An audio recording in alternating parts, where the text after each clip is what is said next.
বিশেষ পরিস্থিতিতে আমি আবার আপনাদের সামনে হাজির হয়েছি। আপনারা ইতিমধ্যে শুনেছেন ঢাকা মেডিকেল কলেজ হাসপাতালে কিছু ঘটনা ঘটেছে। এই বিষয়ে আমি এভাবে বলি, একজন ছাত্র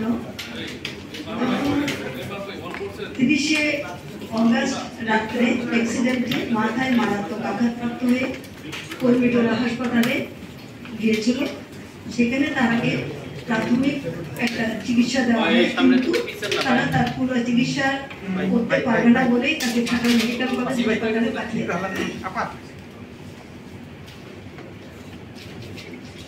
ঢাকা মেডিকেল কলেজ হাসপাতালে রাতে ভর্তি হয়।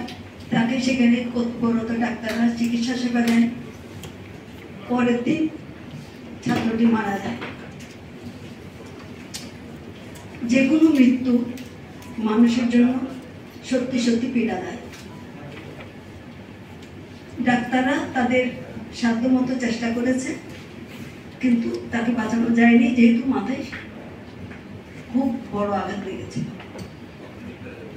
এরপরের ঘটনা ঘটে এবং এখানে যখন ছেলেটি মারা যায় তার আত্মীয় স্বজন সেখানে গণ্ডগোল শুরু করে।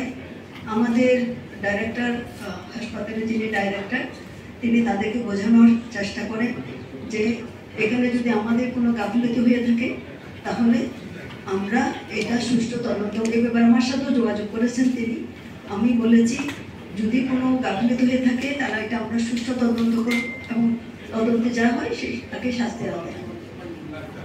এর পরবর্তীতে কিন্তু তারা এই কথায় কর্ণপাত না করে আমাদের ডাক্তারদের উপরে হাত তোলে। এইভাবে আইন নিজের হাতে তুলে নেওয়া এটা ঠিক হয়নি, এটা অন্যায়। দ্বিতীয় ঘটনা, এটা হলো 2 কিশোর গ্যাং নিজেরা বাইরে মারামারি করেছে। মারামারি করে আবার মুগদার হাসপাতালে ওখানে মারামারি করেছে। তাকে মুগদায় নিয়ে যাওয়ার চেষ্টা করেছিল, কিন্তু আরেকবার তাকে নিতে দেয়নি। তখন সে আবার চলে আসে ঢাকা মেডিকেল কলেজ হাসপাতালে। মেডিকেল কলেজ হাসপাতালে আসার পরে এখানেও তাকে চিকিৎসা থেকে বিরত রাখার জন্য তারা চেষ্টা করে। যাই হোক, আমাদের এখানে তাকে চিকিৎসা দেওয়া হয়, কিন্তু সেও, এটা একটা ঘটনা। তৃতীয় ঘটনা হলো একজন ব্যক্তি বিষ খেয়েছেন, তাকেও কর্মীটোলা হাসপাতালে নিয়ে যাওয়া হয়েছিল। সেখানেও ডাক্তাররা তাকে প্রাথমিক চিকিৎসা দিয়েছেন। উনি কিডনি রোগী, ওনার কিডনি ফেলিওর আছে, কাজে এই চিকিৎসাও তারা সেখানে দিতে প্রাথমিকটা দিয়ে তাকে পাঠিয়ে দিয়েছে। এটা শরৎ দিতে গিয়ে তারা চিকিৎসা বাড়িয়েছে এবং সেখানে লোকটি মারা যায়। 3টি ঘটনায় কোনোটাই কারো কাম্য নয়, কিন্তু এই 3 ঘটনায় আমাদের যত ডাক্তার ওখানে সেবা দিয়েছে আপনাদের ভুলে গেলে চলবে না। কোভিড যখন হয় আমাদের এই ডাক্তার, আমাদের নার্স, আমাদের সকল যারা এই সেবার কাজে নিয়োজিত আছে, দিন নাই রাত নাই তারা পরিশ্রম করে তাদের সেবা দিয়েছে। যখন ডেঙ্গু হয়, যখন চিকুনগুনিয়া হয়, মহামারীর আকার ধারণ করে, তখন তাদের সেবাটা দিয়ে যায়। এখন যে আমাদের বাংলাদেশে বিভিন্ন ফেনী, নোয়াখালী বিভিন্ন জায়গায় বন্যা হয়েছে, সেখানেও অনেক ডাক্তার রাত দিন।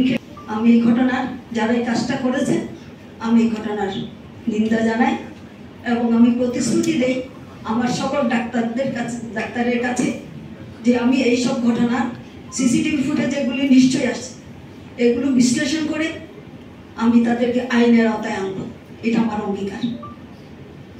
আর জনগণকে আমি বলবো, এই ডাক্তাররা আপনাদের সন্তানের মতো, কারো ছেলে, কারো ভাই, আমাদের নিজেদের সন্তানের মতো।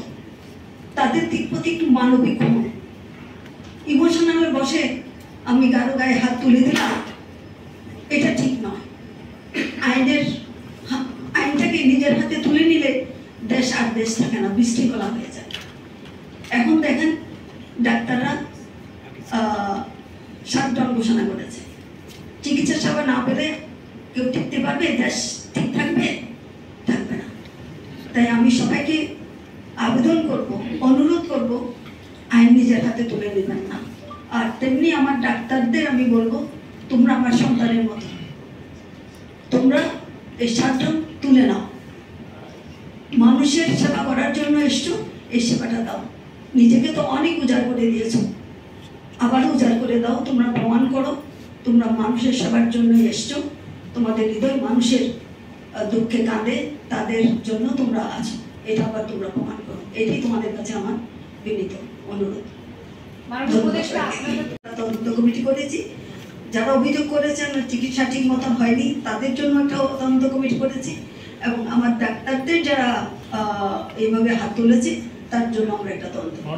যেহেতু শাটডাউনের ঘোষণা দিয়েছে সারা দেশে, এই শাটডাউনের বিষয়ে যারা ঘোষণা দিয়েছে তাদের সাথে বসার কোনো সিদ্ধান্ত নিয়েছেন কিনা বা কথা হয়েছে কিনা আমরা যাবো তাদের সাথে, অনুরোধ জানিয়েছেন, বাট এটা কি তাহলে এই সিদ্ধান্ত থেকে তারা ফিরে আসবে কিনা এই বিষয়ে উত্তর নিয়েছে? আমি আবেদন জানাচ্ছি, আমি আপনাদের মাধ্যমে তাদেরকে আমি আবেদন জানাচ্ছি।